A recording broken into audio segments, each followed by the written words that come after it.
ভারত আমাদের ৫৪টি অভিন্ন নদীর উজানে বাঁধ দিয়েছে। তারা শুষ্ক মৌসুমে পানি আটকে রাখে এবং বর্ষা মৌসুমে পানি যখন আমাদের প্রয়োজন নেই তখন আমাদের ঠিক ডুবিয়ে মারার উদ্দেশ্যে প্রতি বছর পানি ছেড়ে দেয়। তাদের সমস্ত বাঁধগুলো খুলে দেয়, পানি হু হু করে আমাদের দেশে প্রবেশ করে। অন্য বছরগুলোতে তারা পানির বাঁধ ছেড়ে দেওয়ার আগে আমাদের নোটিশ দিয়ে জানিয়ে দেয়, এটাই নিয়ম। কিন্তু এই বছর এমন প্রতিহিংসা চরিতার্থ করেছে যে একেবারে রাতের আঁধারে পূর্ব ঘোষণা ছাড়াই তারা অনেকগুলো নদীর সমস্ত বাঁধ খুলে দিয়েছে। একবারে খুলে দেওয়ার প্রেক্ষিতে যেটা হয়েছে, আমাদের কমপক্ষে ৮টি জেলা চরমভাবে প্লাবিত হয়েছে। এই ৮ জেলার মানুষ দুর্বিষহ একটা জীবন তারা সেখানে অতিবাহিত করছে। ভারত বিনা নোটিশে কেন গেটগুলো খুলে দিল? এর চাইতে এর আগে যে প্রশ্নটি হওয়ার দরকার সেটি হলো, ভারত কেন অভিন্ন নদীতে আমাদের পারমিশন বাদে কোনো আন্তর্জাতিক নদীর উজানে কেন সে বাঁধ দিবে? এটা দিতে পারে কিনা? এই বাঁধ দেওয়ার কাজটা তার কোনোভাবেই জায়েজ না। কোনো আন্তর্জাতিক আইনে, কোনো দেশীয় আইনে এটা কোনোভাবেই বৈধ নয়। এই অবৈধ কাজটি কমপক্ষে ৫৪টি নদীর ক্ষেত্রে ভারত এই কাজটি করেছে। আমরা অবশ্যই আন্তর্জাতিক আদালতে যাওয়া উচিত এবং আমরা যেতে চাই। তারপরে কেন বিনা নোটিশে ছেড়ে দিল, এটা হলো পরের প্রশ্ন। এই প্রশ্নের ক্ষেত্রেও আমরা আদালতে যেতে চাই। ভারত হঠাৎ করে বাঁধ ছেড়ে দিয়ে অনেক বড় ক্ষতি করেছে। এই ক্ষতির পাশাপাশি ভারত আমাদের কিছু উপকারও কিন্তু করেছে। এই যে রাজনৈতিক একটা প্রতিহিংসা চলছিল না, ঠিক এই ঘটনার মধ্যে হিন্দু কমিউনিটির প্রসঙ্গ এনে ভারত নানান কথা বলছিল। এখন হিন্দুরা সব মিলে মানুষ কিন্তু ঐক্যবদ্ধ হয়েছে। এখন মানুষ কে আওয়ামী লীগ করে, কে জাসদ করে, কে জামাত করে। জামাতের মানুষ সমস্ত মানুষকে সহযোগিতা করতেছে, বিএনপির মানুষ সমস্ত মানুষকে সহযোগিতা করতেছে। ভেতরে ভেতরে আওয়ামী লীগের মানুষ তারাও নিশ্চয়ই মানুষের পাশে যেয়ে দাঁড়াচ্ছে।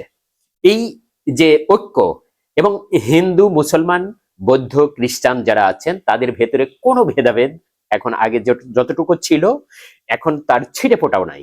সমস্ত দেশের মানুষ ঐক্যবদ্ধ হয়েছে। ভারত, মোদী সরকার আমাদের এই মানুষে মানুষের যে ভেদাভেদ সামান্যতম ছিল এটা দূর করে দিয়েছে।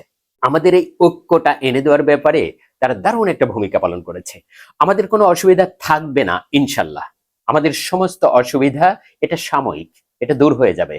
আমরা নিজেরাই পারবো এই সমস্যার মোকাবেলা করতে। আল্লাহ তাআলা আমাদের সাথে আছেন, এটা হলো সবচেয়ে বড় কথা।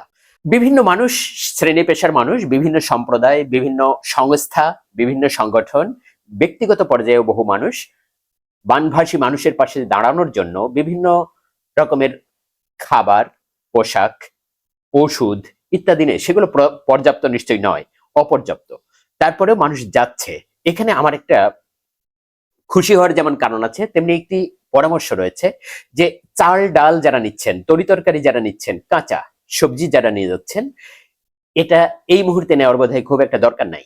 আপনারা যেটা করতে পারেন সেটি হলো, এটি আমি খুব গভীরভাবে উপলব্ধি করেছি, আমার মতো নিশ্চয়ই অনেকেই উপলব্ধি করেছেন, যে এখন বানভাসী মানুষ যেখানে বিল্ডিং এর ২ তলা ৩ তলা পর্যন্ত ডুবে গিয়েছে, ছাদে অবস্থান করছে, সেই মানুষগুলোকে উদ্ধার করে একটি বসবাস উপযোগী স্থানে তাদেরকে স্থানান্তর করা হচ্ছে।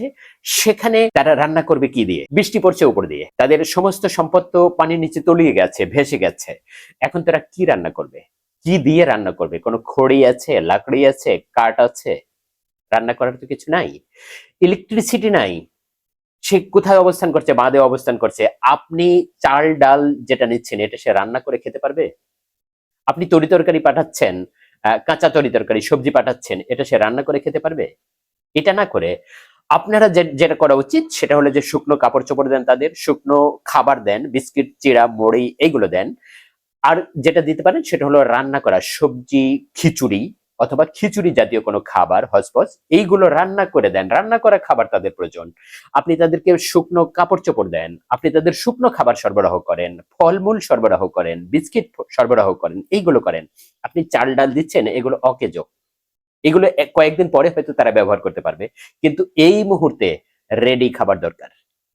রেডি খাবারগুলো নিয়ে তাদের পাশে যান। আমরা ইনশাল্লাহ ঐক্যবদ্ধ আছি। আমাদের ঐক্য আগের থেকে অনেক বেশি মজবুত। আমরা কোনো দলীয় পরিচয় এখানে রাখিনি, রাখবো না। আমরা কোনো ধর্মীয় পরিচয় এখানে রাখিনি, রাখবো না। আমরা সবার পাশে দাঁড়াবো। ভারত আমাদের ভেদাভেদ ভুলে সবার পাশে দাঁড়ানোর একটা মৌকা তৈরি করে দিয়েছে। ভারত এখানে হেরে গিয়েছে, আমরা জিতে আছি, আমরা সবসময় জিতবো ইনশাল্লাহ।